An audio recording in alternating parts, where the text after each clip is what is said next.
여러분 안녕하세요. 우리는 교회 다니며 찬양이라는 단어를 참 많이 듣습니다. 하지만 찬양에 대한 큰 오해가 있다면 찬양이 곧 음악이라고 생각하는 일일 겁니다. 찬양을 꼭 음악이라고 할 수는 없습니다. 만일 찬양이 꼭 음악이어야 한다면 음치거나 노래를 잘 못하는 분들은 그럼 찬양을 못 드린다는 의미가 될 텐데, 이들이 비록 음악적 기술을 가지고 또 언어를 가지고 하나님께 음악을 올려드리지 못할지언정 분명 찬양은 드릴 수 있기 때문입니다. 그렇게 여러분, 성경에서 말하는 찬양이란 단순히 하나님을 높이고 그분이 주되심을 인정하며 나아가는 행위입니다. 하나님이 크고 위대하신 분이심을 인정하는 것이 바로 찬양입니다. 찬양은 어떻게 보면 어린아이가 자기 엄마 아빠가 최고라고 하는 것과 같을 겁니다. 제가 두 아들들에게 파스타를 해줄 때 제가 요리한 파스타가 세상에서 제일 맛있다고 먹는 우리 아이들이 생각났습니다. 그 생각이 언제까지 갈지는 모르지만 아빠 음식이 최고야, 엄마가 최고야 하는 것 같이 우리가 하나님 최고야 라고 울려드리는 그 표현이 바로 찬양이라는 겁니다. 여러분, 찬양에 한 가지 특징이 있는데요. 그것은 찬양은 밖으로 표출되어야 한다는 점입니다. 금일 말씀 1절에서 3절이 이렇게 전하고 있습니다. 시편 33편 1절에서 3절 말씀이 이렇게 전합니다. 너희 의인들아 여호와를 즐거워하라. 찬송은 정직한 자의 마땅히 할 바로다. 수금으로 여호와께 감사하고 열줄 비파로 찬양할지어다. 새 노래로 그를 노래하며 즐거운 소리로 공교히 연주할지어다. 그렇습니다. 금일 말씀처럼 표출되지 않는 찬양은 찬양이 아닙니다. 우리가 하나님의 경이로우심, 위대하심에 대해 우리의 마음으로, 머리로 생각할 수 있어요. 하지만 생각만 하고 밖으로 표현되지 않는다면 아직 찬양이라 할 수 없습니다. 아이들이 제 음식을 먹고 아빠 맛있어 하고 표현하는 것과 괜찮네 라고 생각하는 것과는 차이가 있다는 거죠. 찬양은 하나님께 마음을 고정시키는 것부터 시작됩니다. 그 나 생각들이 밖으로 나타나야 합니다. 선포되어야 합니다. 그럴 때 비로소 찬양은 시작됩니다. 금일 시편 33편 말씀은 찬양에 대한 말씀인데요. 여러분, 언제 하나님을 찬양하십니까?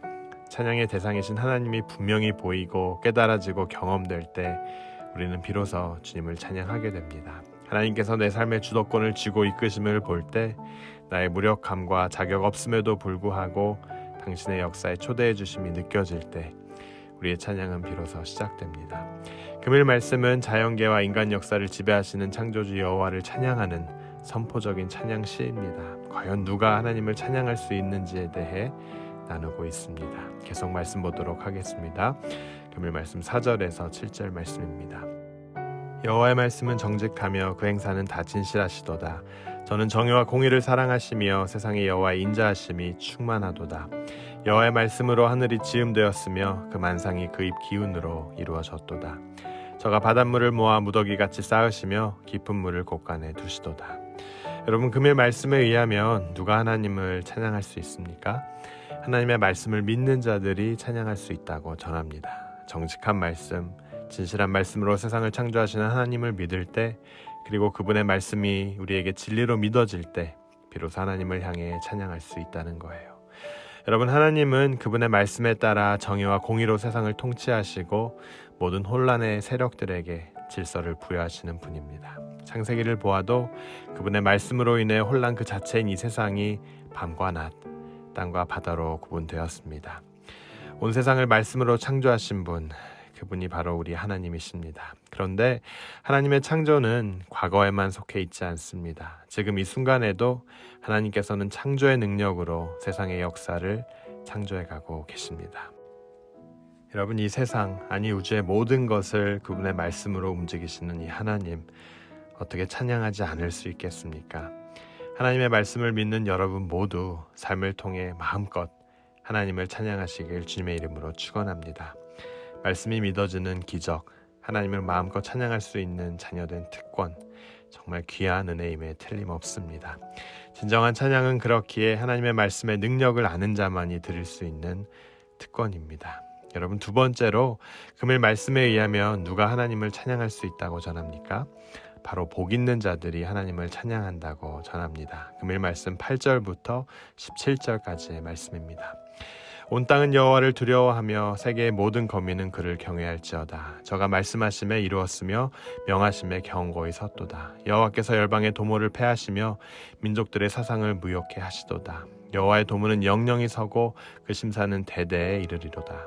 여호와로 자기 하나님을 삼은 나라 곧 하나님의 기업으로 빼신 바 된 백성은 복이 있도다. 여호와께서 하늘에서 감찰하사 모든 인생을 보시며 곧 그 거하신 곳에서 세상의 모든 거민을 하감하시도다. 저는 일반의 마음을 지으시며 저희 모든 행사를 감찰하시는 자로다. 많은 군대로 구원 얻은 왕이 없으며 용사가 힘이 커도 스스로 구하지 못하는도다. 구원함에 맡은 헛것이며 그 큰 힘으로 구하지 못하는도다. 하나님을 모르는 사람들은 세상의 역사가 인간들의 생각과 사상으로 이어지고 있다 생각합니다. 그러나 그들은 역사의 배후에 계시는 하나님의 손길을 보지 못합니다. 많은 이들은 한 나라가 다른 나라를 정복하는 일, 또 한 나라가 강성하게 되는 일이 인간의 능력에 달려있다고 생각합니다. 여러분, 이스라엘을 침공한 나라들은 자신의 우수한 군사력으로 전쟁에서 승리하리라 생각했습니다. 근데 어떻게 됐죠? 그들의 모든 계획과 전략은 모두 하나님에 의해 패하여지고 말았습니다. 세상의 어떤 강대국보다 강하신 이 하나님, 더 나아가 신실하신 하나님을 자신의 하나님으로 마음에 모신 자가 복 있는 자라고 말씀은 전합니다. 하나님께 택함받은 자가 복이 있다는 거예요. 이 하나님이 자신의 백성을 굽어 살피고 돌봐주시기 때문입니다. 많은 군대도 병마도 우리를 안전하게 보장해 줄 수 없습니다. 오직 여호와를 경외하며 그 인자하심을 바라는 자들에게만 안전이 보장됩니다. 자기 백성을 사망에서 건지시고 굶주림에서 구해주실 분은 여호와 하나님 뿐입니다. 그 진리를 아는 자, 복 있는 자입니다. 여러분, 우리 모두가 이 복을 소유한 분이시길 믿습니다. 이 복의 가치를 알 때, 깨닫게 될 때 우리는 비로소 하나님을 찬양할 수 있는 거예요. 계속 마지막 부분 말씀 보겠습니다. 금일 말씀 18절에서 22절 말씀입니다.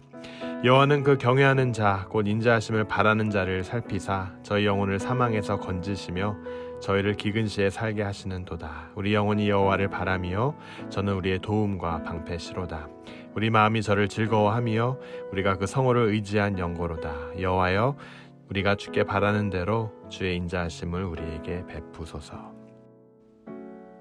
여러분, 시인은 하나님의 말씀을 믿고 그분을 아는 복을 소유한 자입니다. 나아가 여호와 하나님을 온전히 의지한 자입니다. 여러분, 그렇습니다. 우리가 하나님을 온전히 의지할 때 하나님을 찬양할 수 있습니다. 내 힘을 믿고 내 소유를 믿는 자는 자신들을 찬양합니다.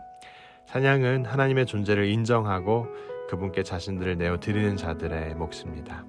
시인은 여호와를 바라고 그분을 도움과 방패로 삼아야 한다고 전합니다. 그럴 때 진정한 찬양이 우리를 통해 하나님께 드려질 수 있기 때문입니다. 신실하신 하나님이 인자를 베푸실 줄 굳게 믿는 자들을 통해, 그를 의지하는 자들을 통해 찬양은 울려 퍼집니다. 사랑하는 여러분, 코로나 팬데믹은 계속되고 있고 앞으로 기온이 떨어지며 팬데믹이 오히려 더 심해질 거라는 비관적 관측도 나오는 이 시대를 살아가며 우리는 어떻게 보면 찬양보다는 불평과 탄식에 익숙한 생활을 할 수 있으리라 생각합니다. 하지만 여러분, 우리의 신앙은 주위가 어두울수록 빛나야 합니다. 찬양은 우리의 믿음의 표현입니다. 우리의 의무가 되기 이전 주님을 믿고 의지하는 자들이 자연스레 주님께 반응하는 표현입니다. 주님을 향한 놀라움, 주님을 향한 경이로움, 감탄의 표현이자 감사와 다짐의 고백입니다. 하나님의 주권을 믿고 그에게 순복하는 자, 하나님께서 이루실 앞으로의 일들을 기대하는 이들에게 찬양의 특권이 주어집니다.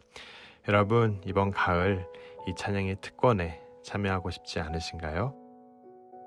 우리 함께 기도하도록 하겠습니다. 하나님 아버지, 은혜에 감사합니다. 오늘 하루도 말씀 안에서 우리를 새롭게 하여 주시옵소서. 세상의 힘과 능력을 의지하는 발걸음 멈추고 흔들리는 현실 속에서 역사의 주인이시요 삶의 주권자 되시는 하나님을 소망하며 구원이 하나님께 있음을 잊지 않게 하여 주옵소서. 말씀을 의지함으로, 믿음으로 주님을 향한 우리의 찬양이 각 가정과 교회에 울려 퍼지게 하여 주옵소서. 우리 속에 정직한 영을 회복시켜 주시고 정직한 자가 마땅히 드려야 할 찬송과 존귀를 하나님께 올려드리는 인생 되게 하여 주옵소서. 이 모든 말씀 예수 그리스도의 이름으로 기도드립니다. 아멘.